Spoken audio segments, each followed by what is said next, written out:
9절부터 보겠습니다. 스가랴 8장 9절. 만군의 여호와가 이같이 말하노라. 만군의 여호와의 집 곧 성전을 건축하려고 그 지대를 쌓던 날에 있었던 선지자들의 입의 말을 이 날에 듣는 너희는 손을 견고히 할지어다. 이날 전에는 사람도 삭슬을 얻지 못하였고 짐승도 삭슬을 받지 못하였으며 사람이 원수로 말미암아 평안히 출입하지 못하였으나 내가 모든 사람을 서로 풀어주게 하였느니라. 만군의 여호와의 말씀이니라. 이제는 내가 이 남은 백성을 대하기를 옛날과 같이 아니할 것인즉 곧 평강의 씨앗을 얻을 것이라. 포도나무가 열매를 맺으며 땅이 산물을 내며 하늘은 이슬을 내리리니 내가 이 남은 백성으로 이 모든 것을 누리게 하리라. 유다 족속아, 이스라엘 족속아, 너희가 이방인 가운데서 저주가 되었었으나 이제는 내가 너희를 구원하여 너희가 복이 되게 하리니 두려워하지 말지니라. 손을 견고히 할지니라. 여기까지 보겠습니다. 오늘 말씀에는 그 저주가 축복으로 바뀌는 어떤 그 전환점, 저주가 어떻게 보게 되는가라고 하는 그 어떤 반환점에 대해서 말씀하고 있는데, 왜냐하면 성경의 큰 흐름은 그거죠. 사람이 사람의 행위로 말미암아 복을 받거나 저주를 받거나 할 수 없다. 이게 이제 신약에서 드러난 복음의 큰 맥락이란 말이죠. 물론 구약에서는 말씀을 지키면 복 받고 말씀을 지키지 않으면 저주받는다 이렇게 나와 있단 말이에요. 그런 흐름으로 성경이 전개되다가 그 어떤 인간도 말씀을 지켜서 복 받는다는 그 어떤 지점에 올 수 없다는 사실이 이제 드러나잖아요. 그래서 그러면은 어떻게 하나님의 그 저주가 복을 바뀌는가라고 하는 그 전환점에 뭐가 있었습니까? 우리가 알다시피 십자가 사건이 있었죠. 십자가에 죽임당하신 예수로 말미암아 인간의 모든 저주의 형벌이 종결되었고 해결되었고 이제 십자가에서 인간의 모든 저주와 형벌을 대신 받으신 예수로 말미암아 너희에게 이제 복이 주어진다라고 하는 것이 복음의 큰 하나의 틀, 큰 흐름이잖아요. 그런 어떤 드러난 축복이 저주가 변하여 복이 되는 그런 패턴에 구약에서는 수없이 많은 모형으로 그걸 설명하고 있단 말이에요. 근데 사실 구약은 모형이라고 말하지만 사실은 어떻습니까? 모든 인간이 그 동일한 패턴에 잡혀 있다고 하는 거죠. 바꿔 말하면 오전의 말씀처럼 우리 인간의 행함으로 인간의 삶이 달라질 것이라고 하는 믿음이 다 있어요. 사람들한테는. 내가 이거 행하면 복이 오겠지라고 하는 그 자기 행위에 대한 믿음을 갖고 하나님께 나온단 말이죠. 그러니까 구약이 이렇게 두꺼운 이유는 뭐 때문이에요? 모든 인간은 육체를 입고 있기 때문에 육에 속한 인간은 누가 뭐라 해도 나의 행위에 스스로 가치와 의미를 두게 돼 있어요. 그래서 내가 이렇게 행함을 바르게 하고 말씀에 순종하면 하나님이 뭔가를 나에게 주시겠지라고 하는 믿음이 깔려 있다는 거죠. 그러니까 내 인생은 내가 알아서 한다. 내 할 탓이다. 남편은 아내 할 탓이다. 이런 말도 있잖아요. 그러니까 저는 우리 인간의 행위에 어떤 원인을 두고 원하는 결과를 얻고 싶어 하는 육적인 본성에 잡혀 있단 말이에요. 그래서 구약이 두꺼운 이유는 반복적으로 인간은 자기의 행위를 원인으로 해서 욕망하고 원하는 결과를 얻고 싶어 하는 본능에 잡혀 있기 때문에 구약이 두꺼운 겁니다. 그래서 반복적으로 구약은 보여줘요. 신명기 말씀을 읽으면서 이렇게 하면 복 준다. 그러니까 말하자면 그렇죠. 이건 뭐 또 유명하신 분도 하신 말씀인데 목사님들이 얼마든지 구약 성경을 인용해서 교인들의 충성과 헌신을 뽑아낼 수 있어요. 왜? 사람들은 그걸 또 좋아하거든요. 예배에 나오고 11조하고 교회 봉사하면 복 받습니다. 라고 하는 그 주제의 말을 구약 성경을 가지고 들이대면 얼마든지 말할 수 있어요. 할 말이 넘치는 오늘 말씀 같은 패턴입니다. 오늘 어떻게 뭐가 되어 있어요? 9절 말씀에 자, 만군의 여호와의 말씀인데 성전을 건축하려고 그 지대를 쌓던 날에 있었던 선지자들의 입의 말을 이제 들으란 말이죠. 다시 말해서 성전을 건축하기 위해서 답하게 했다. 성전 건축을 시작했다. 그 성전 건축을 하면서부터 그 뒤에 10절 말씀에 이날 전에는 너희가 삭슬 얻지 못했고, 그죠? 원수로 말미암아서 평안에 출입할 수 없었고, 뭐 이런 말이 나와 있잖아요. 그러니까 성전 건축을 못했기 때문에 여러분들이 이게 어려운 삶을 살고 있는데 이제 성전을 건축하기 시작하면 여러분들은 이제 그 다음 말씀 12절 말씀 좀 12절에 나와 있죠. 12절에 평강의 씨앗을 얻을 것이라. 포도나무가 열매를 맺으며 땅에 산물을 내며 하늘은 이슬을 내리리니 이렇게 나오잖아요. 그러니까 이것을 어떻게 풀 수 있는 거예요? 성전 건축을 하면 여러분에게 이러한 복이, 이러한 평강의 씨앗이 있고 포도나무가 열매를 맺고 땅에 산물을 내고 인슬을 내리고 이런 모든 복이 있다라고 말할 수 있는 거죠. 지금 알아들었습니까? 무슨 말인지. 그러니까 구약적 한계 속에서 이 말씀을 증거하면 얼마든지 어때요? 이제 성전 건축합시다. 건축하면 이러한 복이 여러분 있습니다라고 말할 수 있다는 거죠. 성경을 가지고서. 근데 어때요? 그렇지 않다는 것이 이제 신학에 들어가 다 드러나잖아요. 예수님께서 40년 동안 전 성전을 보고 말씀하시기를 이 성전을 헐어버려라. 내가 살 돈 짓겠다고 말씀하심으로써 눈에 보이는 성전이 참된 성전이 아니었다는 그 사실을 예수님이 자기의 몸으로 증명했잖아요. 그러니까 지금은 신학에 오서 말씀하신 예수의 말씀을 가지고 구약을 풀지 않으면 다 우리가 다시 율법으로 돌아가서 율법의 메인 종이 된다고 하는 거예요. 뭐 말이 따라서 어떻습니까? 지금은 그리스도 예수의 모든 말씀의 근거를 다시 구약을 보지 않으면 많은 분들이 구약을 가지고서 성도들을 이용해 먹을 수도 있고 또 많은 교인들이 구약에 갇혀서 구약에 나와 있는 이 말씀 그대로 다시 또 어떻게 행위에 돌아가서 자기 행위로 어떤 결과를 얻으려고 애쓰게 된다고 하는 거죠.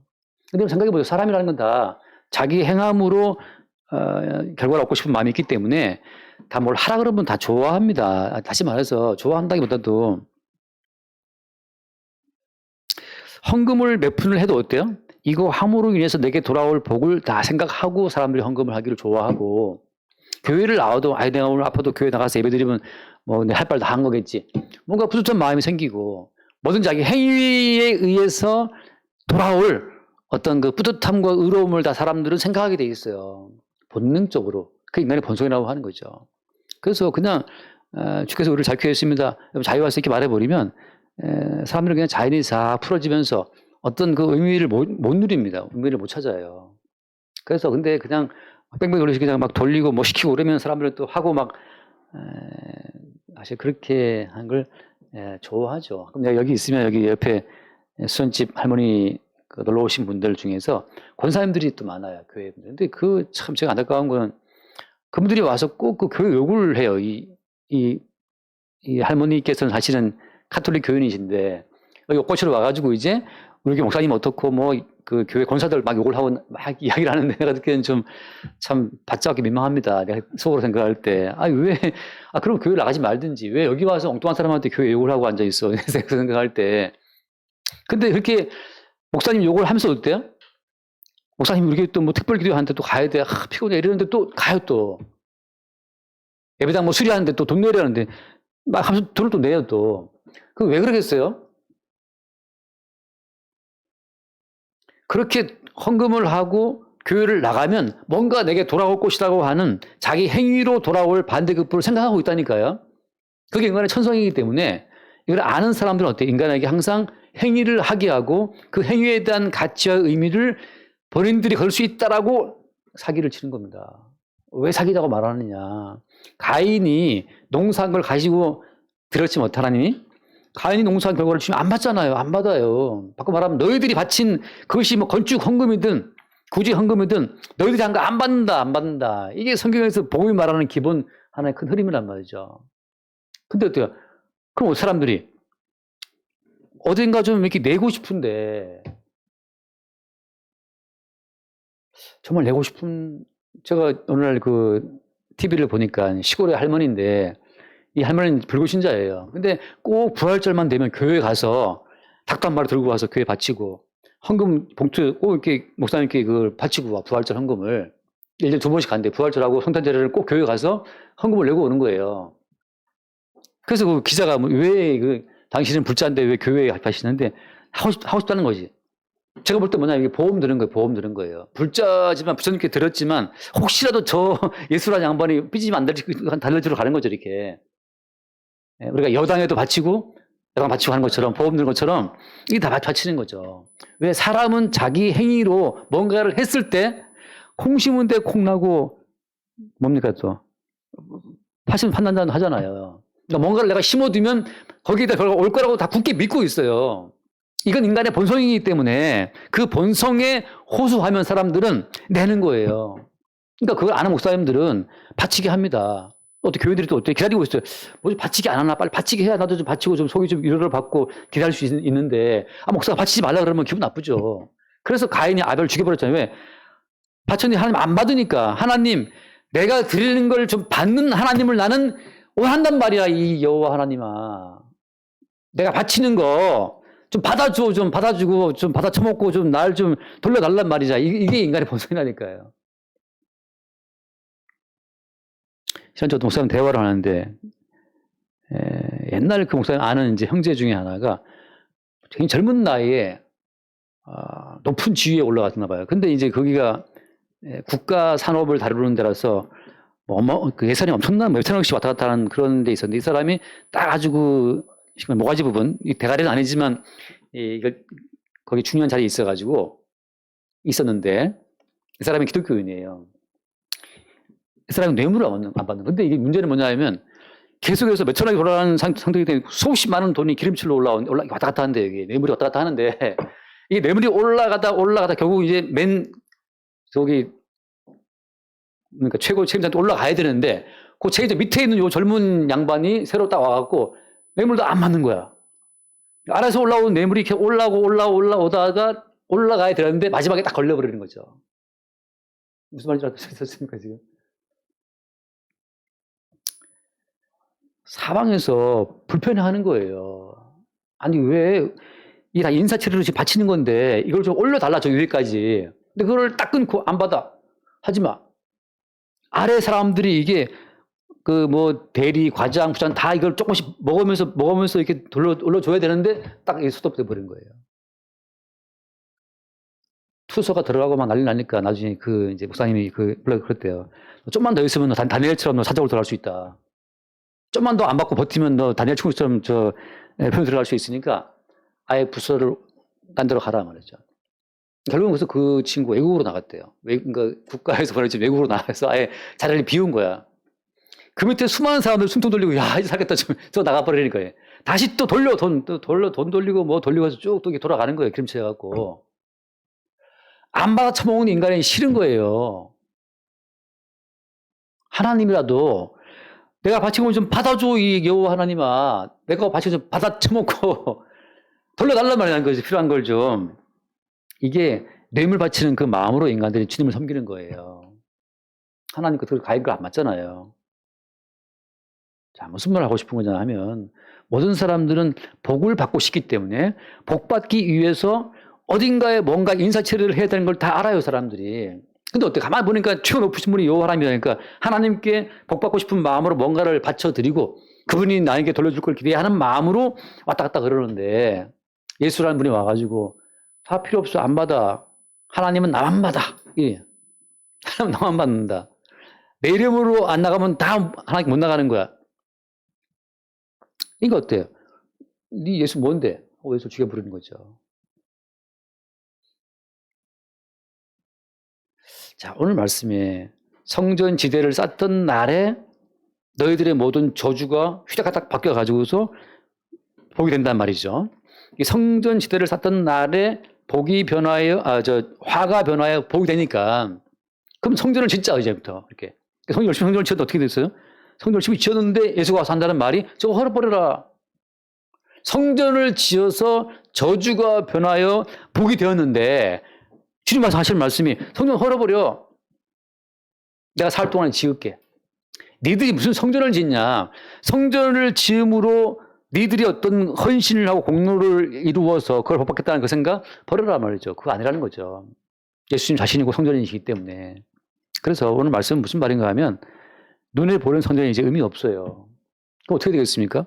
하나님 말씀하신 것은, 지금 말씀하신 것은 너희들 자체가 성전의 하나의 돌이 되라고 말씀하시는 거거든요. 자, 한번 그 흐름을 말씀볼게요. 잠깐 요한복음 말씀 먼저 보고 딱딱 한번 빨리빨리 봐봅시다. 요한복음 2장 19절 말씀, 2장 19절. 예수께서 대답하여 이르시되 너희가 이 성전을 헐어라. 내가 사흘 동안에 일으키리라. 20절. 유대인들이 이르되 이 성전은 40년 동안에 지었거늘 네가 3일 동안 일으키겠느냐 하더라. 그러나 예수는 성전된 자기 우체를 가리켜 말씀하신 것이라. 그러니까 지금은 어때요? 우리가 성전을 지을 수 있습니까? 없습니까?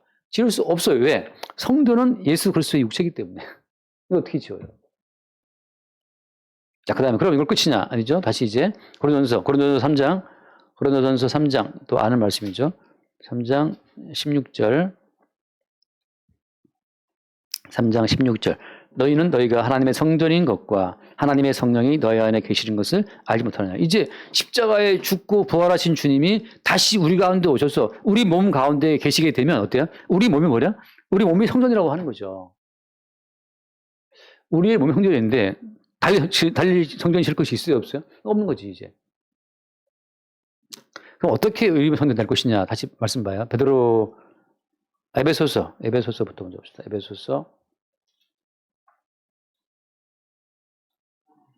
에베소서 2장 18절 말씀부터 볼까요? 18절. 이는 그로 말미암아 우리 둘이 한 성령 안에서 아버지께 나아감을 얻게 하려 하심이라. 그 다음에 볼까요? 20절 말씀. 20절. 사도들과 선지자들의 터 위에 세우심을 입은 자라. 그리스도 예수께서 친히 모퉁이 돌이 되셨느니라. 그의 안에서 건물마다 서로 연결하여 주 안에서 성전이 되어가고. 그렇죠? 너희가 어때요? 주 안에서 성전이 되어간다는 거죠. 22절. 너희도 성령 안에서 하나님이 거하실 처소가 되기 위하여 그리스도 예수 안에서 함께 지어져 간다라고 하잖아요. 다시 말해서 주님께서 우리의 몸을 통해서 우리의 인생을 통해서 주님이 친히 거하실 성전으로 우리 자신을 주께서 만들어 가신다고 하는 거예요. 하나 더 읽고 제가 결론을 말씀드릴게요. 베드로전서 2장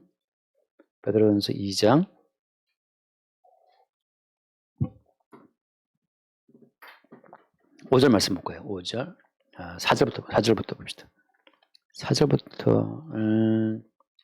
4절. 사람에게는 버림바가 되었으나 하나님께는 택하심을 입은 보배로운 산도르신 예수께 나아가 너희도 산도로 같이 신령한 집으로 세워지고 예수 그리스도로 말미암아 하나님이 기쁘시게 받으실 신령한 제사를 드릴 거룩한 제사장이 될지니라.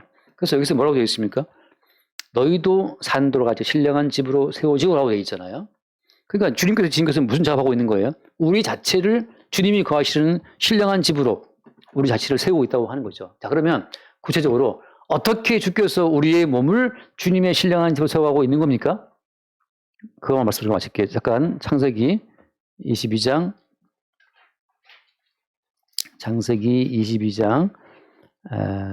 이거 되게 유명한 이야기 다 아실 거예요. 1절부터 한번 볼까요? 1절 22장 1절. 그 후에 하나님이 아브라함을 시험하시려고 그를 부르시되 아브라함아 하시니 그가 이르되 내가 여기 있나이다. 함께 2절 봅시다. 여호와께서 이르실 때 네 아들 내 사랑하는 독자 이삭을 데리고 모리아 땅으로 가서 내가 내게 일러준 한 산 거기서 그를 번제로 드리라. 자, 지금 네 아들 그다음에 뭐라고 되어 있어요? 네 사랑하는 독자. 그 유일한 외아들을 어떻게 알아? 번제로 바치라고 하는 거잖아요. 자, 하나님께서 우리를 주의 성전으로 세우시는 과정, 절차를 먼저 하면 우리에게 있는 가장 소중한 것을 주께서 어때? 바치라고 요구하는 겁니다. 자, 이런 거죠. 자, 사랑하는 딸 하영이를 바쳐라. 이럴 어떻게 바치는 게 뭡니까? 어떻게 하는 게 바치는 겁니까? 자, 제가 지금 시나리오 쓰는 거예요. 또 시험 들지 마세요. 어떻게 바치는 겁니까? 하영이가 차에 치여서 어떻게 머리를 좀 이렇게 살짝 부셨는데 완전히 이 뇌가 나가가지고서 바보가 됐다. 서울대는 저리 가라고 이제 서울대도 쓰지도 못해 이제. 근데 유일하게 아는 것은 무엇이냐? 그래서 예수는 알고 있어. 자, 그걸로 만족하냐?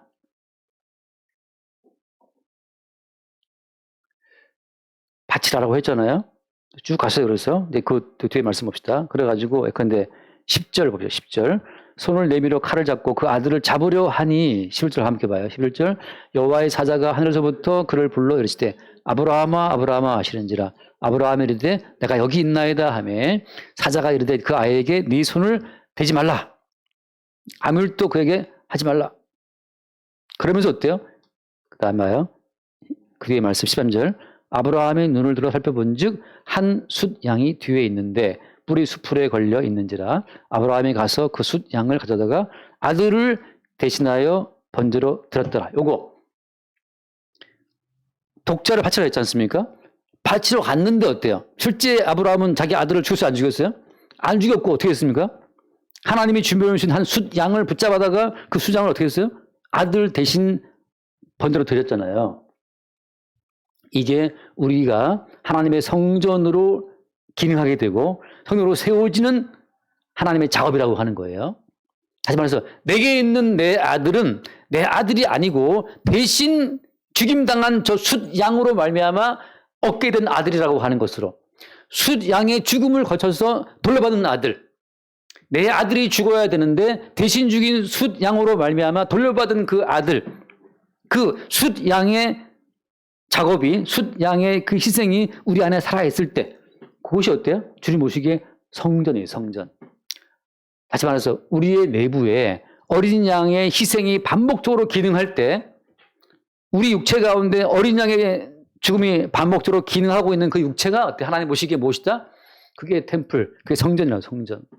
하나님께서 우리를 성전에 설정할 그 의미는 무엇이냐면 밥 한 끼를 먹어도 이 밥은 어때? 이 밥은 내가 얻지 못할 밥인데 수풀에 걸린 어린 양으로 말미암아 내게 돌아온 한 끼의 밥으로 보게 될 때 끝없이 우리의 내부에 아들을 대신하여 내 인생을 대신하여 번제로 드려진 그 숫 양의 희생이 살아있을 때 그게 하나님 보시기에 성전이라고 하는 거죠. 하나만 더 읽고 마칩시다. 사무엘하를 볼게요. 사무엘하 마지막 장. 거기 사무엘하 마지막 장에 보면은 24장, 사무엘하 24장에 18절 이하에 보면 이제 다윗이 어디로 갑니까? 18절. 이날에 가시 다윗에게 이르러 그에게 하되 올라가서 예부스 사람 아라우나의 타작마당에서 여호와를 위하여 제단을 쌓소서. 이제 물론 이제 이 아라우나 타작마당이 말하자면 아브라함이 자기 아들 이삭을 바쳤다고 하는 그 모리아 산과 같은 곳으로 많이들 봐요. 그래서 어때요? 다윗이 여호와께 명령하신 바 갓의 말대로 올라가니라 해서 아라우나라는 사람이 갖고 있는 그 타작마당에 가는 거예요. 자, 거기서 넘어갑시다. 24절 말씀 먹고 24절 말씀 24절 24절 왕이 아라우나에게 이르되 그렇지 아니하다 내가 값을 주고 내게서 살이라 값 없이는 내 하나님 여호와께 번제를 드리지 아니하니라 하고 다윗이 은 50세겔로 타작마당과 소를 사고 함께 봅시다. 그곳에서 여호와를 위하여 제단을 쌓고 번제와 화목제를 드렸더니 이에 여호와께서 그 땅을 위한 기도를 들으심에 이스라엘에 내리는 재앙이 그쳤더라. 자, 이 아라우나 타작마당에서 다윗이 번제를 드림을 말미암아서 재앙이 그쳤다고 나와 있잖아요. 여기에서 뭐 하는 겁니까 또 지금? 다윗이 앞에 뭐 했어요? 인구조사를 했잖아요. 인구조사. 인구조사를 해서 자기 왕국이 얼마나 강성한지를 다윗이 따져봤어요. 그게 주님 보시기에 악해서 지금 재앙을 벌였는데 자, 여기서 닥쳐오는 그 모든 재앙이 언제 그치게 되었습니까? 거기서 번제와 화목제를 드리는 과정을 통해서 그치게 된다고 하는 거죠. 다시 말해서 하나님의 나라, 그죠? 이스라엘이 하나님 나라라고 불릴 때는 거기에 뭐가 있냐? 마지막에 희생 제물의 그 번제와 화목제가 드려지는 그 현장이 거기에서 이스라엘에 내리는 재앙이 그치고 복이 온다고 하는 거죠. 자, 성전이라고 하는 거, 하나님 나라라고 하는 것의 핵심에는 뭐가 있느냐? 끝없이 육적인 우리가 말려 들어가서 죽어야 되는 현장에서 대신 죽는 어떤 희생 제물이 있는 그 메커니즘이 반복적으로 움직일 때 거기가 성전이고 하나님 나라라고 하는 거죠. 이 나라가 어디까지 이어져요? 마지막으로 읽고 마칩시다. 요한계시록 22장. 오늘 딱 떨어질 안 줬어요. 요한계시록 22장 읽고 마칩시다. 22장 1절.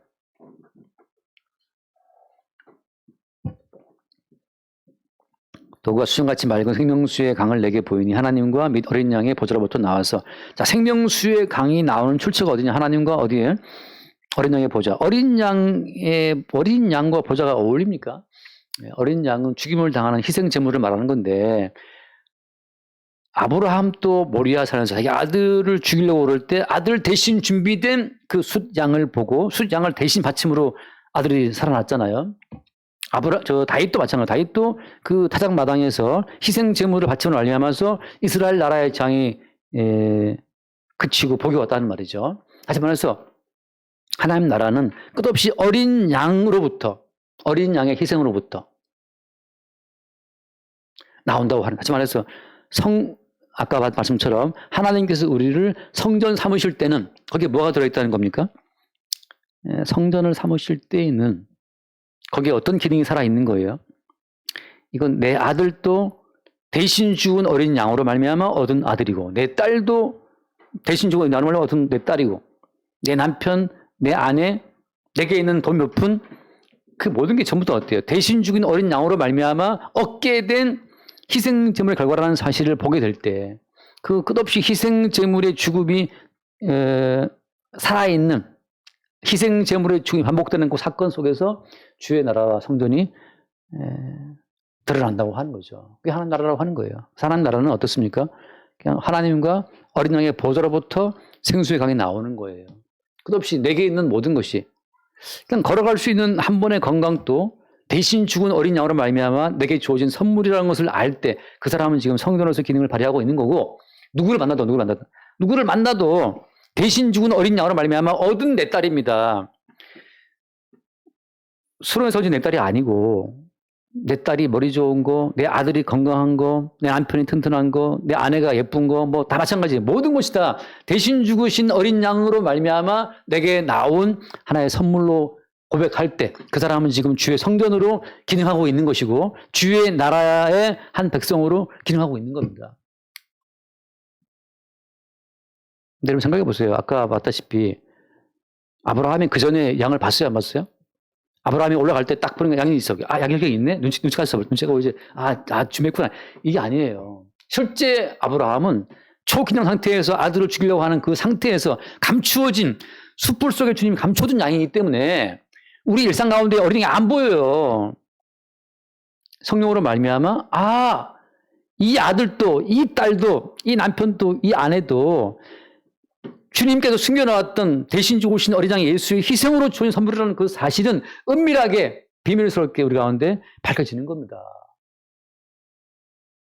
아브라함도 몰랐어요. 아들아, 주님이 준비하실 거야 라고 올라갔잖아요. 감춰진. 우리는 아무것도 모르고 그냥 서로 그냥 남편 안에서 서로 싸우고 말이죠. 잘났네요 싸우기도 하고 애들한테 뭐라 혼내키기도 하고 아무것도 모르는 상태로. 그러나 주께서 주의 영으로 어느 순간 알게 하실 그때 우리의 이 아무것도 아닌 것 같은 일상도 사실은 주님이 감춰두신 어린 양의 희생으로 공급되는 결과물로서 그때 보게 된다고 하는 거죠. 그렇게 우리의 모든 삶이 평강의 씨앗을 얻고 포도나무 열매를 맺고 땅에 산물을 내고 하늘은 이슬을 내리고 이 모든 일상의 아주 자잘한 축복들이 다 주님이 숨겨두었던 숯불 속의 어린 양처럼 어린 양의 보좌로부터 나온다는 그 사실을 늘 이렇게 새롭게 볼 수 있기를 바랍니다. 기도하겠습니다. 주님 감사합니다. 하나님께 뭘 바치러 나와서 하나님께 바치고 좋아하는 그런 삶이 아니라 하나님께 바치고 하나님이 다시 돌려줄 것을 기대하는 그런 거래의 믿음이 아니라 이미 우리의 모든 삶이 주의 어린 양의 희생으로 공급되는 삶이었음을 매 순간 발견하는 그 성전된 삶이 우리의 삶이 되게 하여 주옵소서. 우리 주 예수로 기도드립니다. 아멘.